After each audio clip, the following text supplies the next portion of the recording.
Hello, Phil here from Wings of Pegasus and welcome to another analysis video. If you enjoyed this video, please give it a thumbs up and subscribe.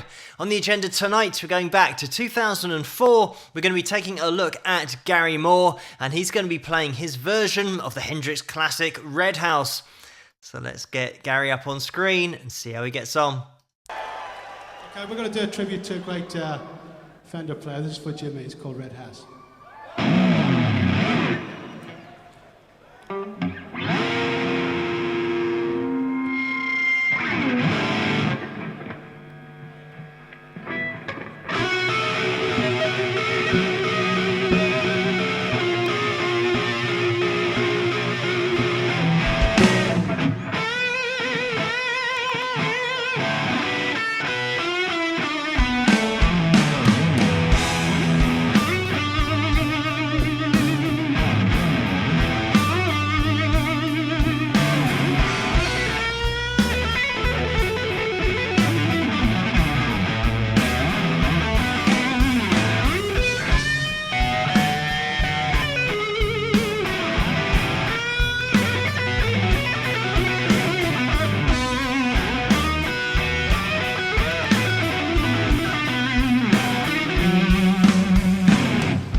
There's a red house over yonder, and it's where my baby stays.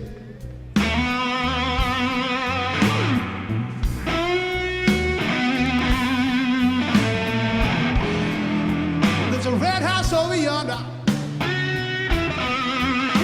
and it's where my baby stays.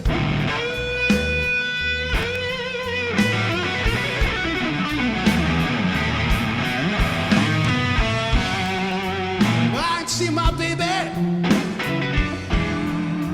it's been 99 health days.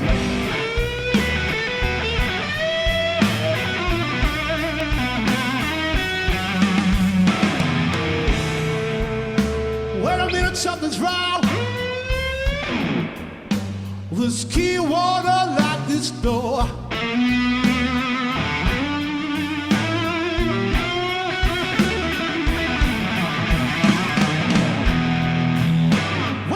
Something's wrong. This key won't unlock this door.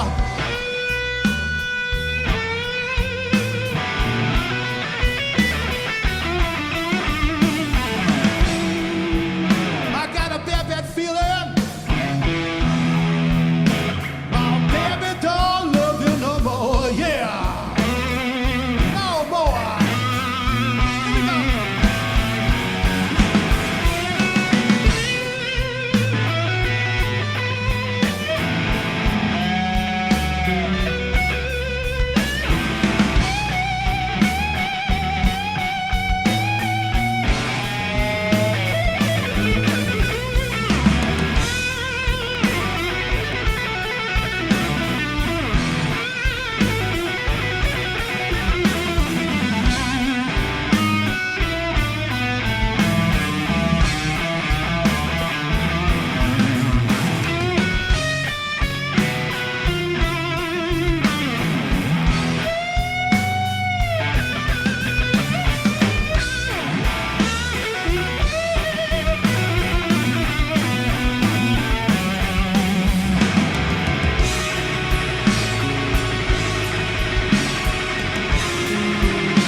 I'm just going to jump in here just as we have the introduction of the wah wah pedal. But where do we start with Gary Moore? One of those guys who was an influence on me when I started playing, and I first started listening to Hendrix. So to have Gary Moore playing Hendrix is just a great place to be all the time.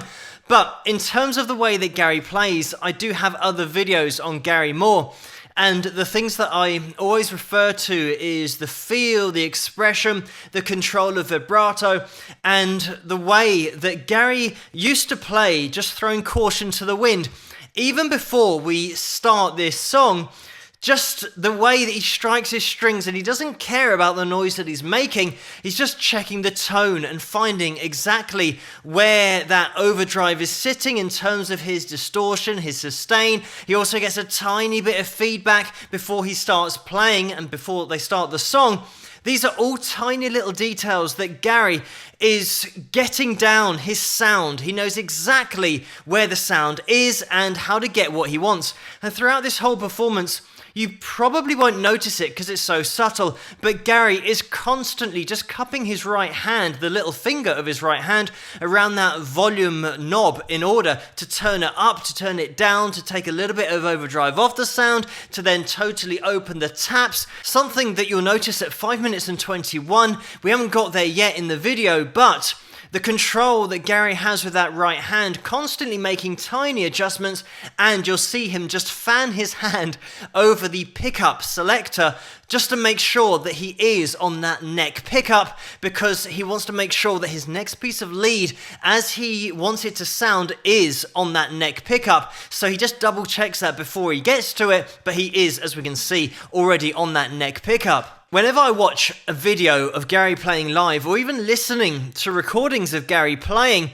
I always think of people trying to score what is being played in terms of musical notation or tabbing up a particular performance or some of the lines that Gary's playing, because there is so much in there that you just can't write down, because it is so wild with the playing style and the expression and hitting open strings before bends.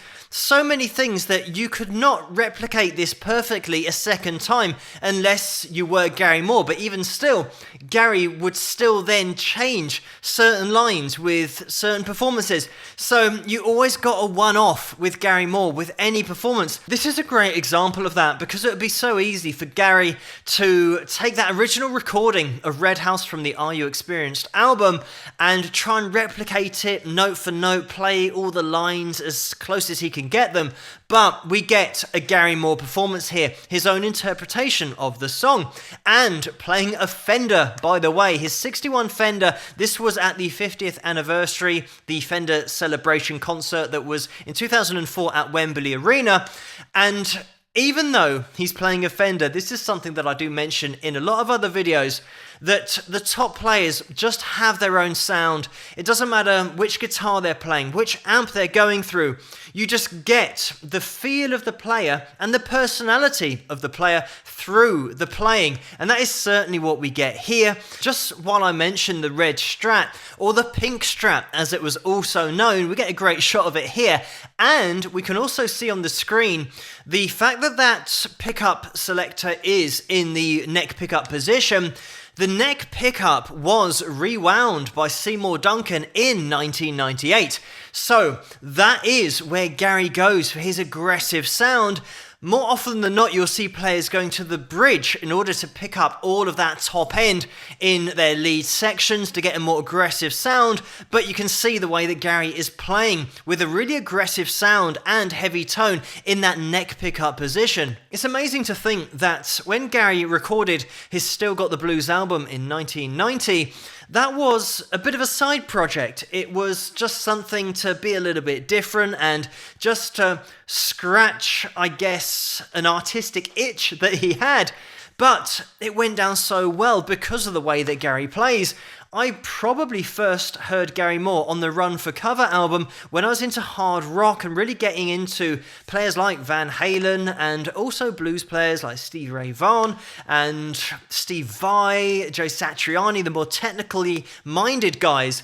And Gary sat in there for the hard rock that I was hearing him play. But then I got into the blues side of Gary Moore, and you start to appreciate the feel and the dynamic that he's got with his playing as well. Not just great technical ability that I had heard in Run for Cover, but this great blues player with all of that technique still injected in there. So the popularity of that blues album made Gary think about releasing another blues album, which he did in 1995, and that was called Blues for Greenie, and that was Peter Green that he was referring to there, who he would play with when he was younger in terms of playing at shows, and really saw him as a mentor as he was at the time to Gary. And further down the line, Peter sold Gary his Les Paul, which Gary used for many years on many recordings and live, and that then got sold on by Gary, and I think Kirk Hammett from Metallica picked it up at some point for $2 million, around that figure. I think Gary also wins the award for Best Guitar Faces when playing a solo, because I always imagine it as if the guitar is connected to his voice box, because he sings as well. Having those bends on the high E string, 15th fret, 17th fret, it is like a scream. And when you're watching his face, when he's playing a solo like that, really going for it, his face is almost screaming as if he's vocalizing what he's playing. And that's certainly how it sounds when he plays, the expression and the feel that's in there. We are going to be getting back into the video, but just before we do, something to look out for in terms of Gary Moore's technique when he's playing runs, because he's using his first and his second finger for pentatonic runs that are 2 frets apart. Obviously, these runs are very fast, so it might look like a bit of a blur, you might have to slow things down, but Gary just went to that as a preference in terms of fingering those runs. That's how he would play it. This really just highlights the point about playing the guitar your own way, and whatever feels most comfortable in terms of which finger to use for a particular run or phrase, just go for whatever feels most comfortable.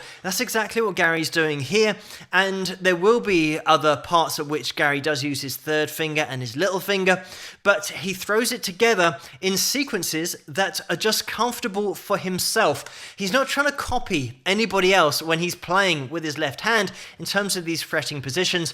But let's get back into this performance and we'll watch it all the way to the end.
I'll go back over yonder.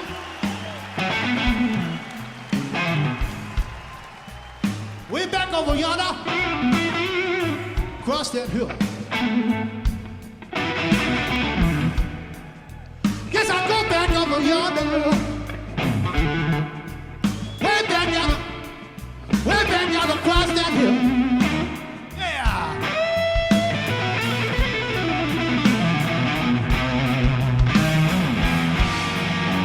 Don't say my people don't love me. I know her, sister well.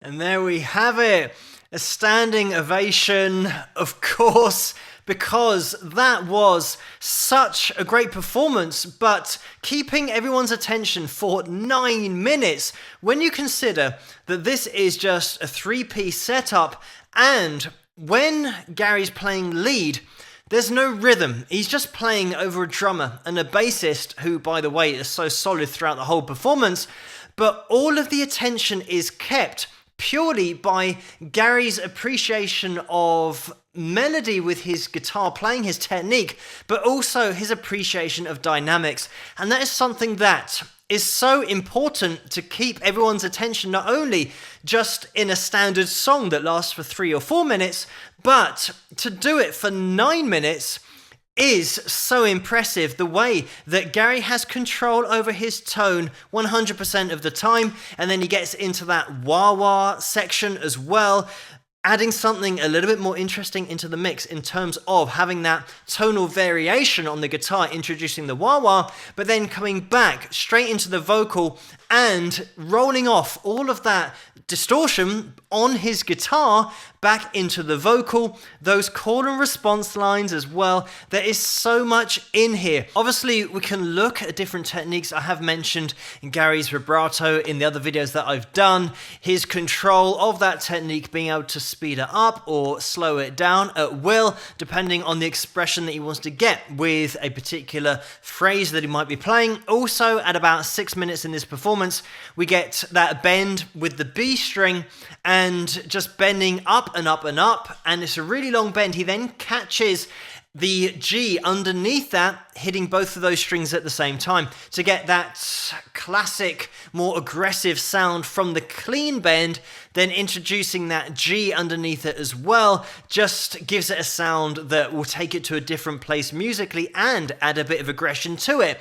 And talking about the aggression, the change in dynamic, the way that the band especially follow Gary, because he's really determining at what level they're playing. And you can start to hear when Gary starts to lean into his tone a little bit and get into his playing, open up a little bit more, the drummer is immediately with him, so that the whole playing across the whole band opens up with the lead guitar.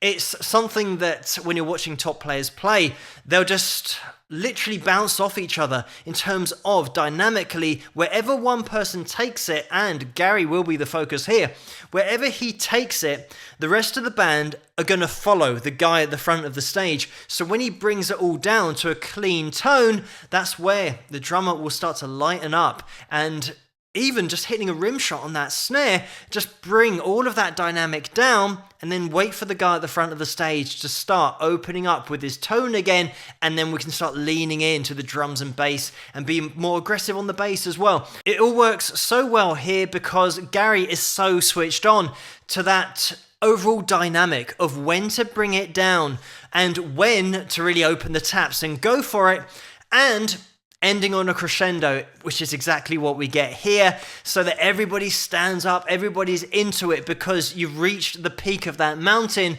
by the end of the song. But having all these peaks and troughs within the performance make it interesting the whole time, and it's only when you look at how long the video and the performance is that you realize, wow, that was 9 minutes, 8 or 9 minutes, considering that you already know the song. If you know Jimi Hendrix, if you've ever listened to any top guitarist, they generally cover Red House, so you've heard it a million times before, but never like this, the way that Gary does it, and that's what the top players do. But thank you guys so much for suggesting this video for me to take a look at, and keep those suggestions coming in the comments below. Let me know what you guys think, and if you enjoyed this video, please give it a thumbs up and subscribe, and I'll see you guys at the next one. Rock!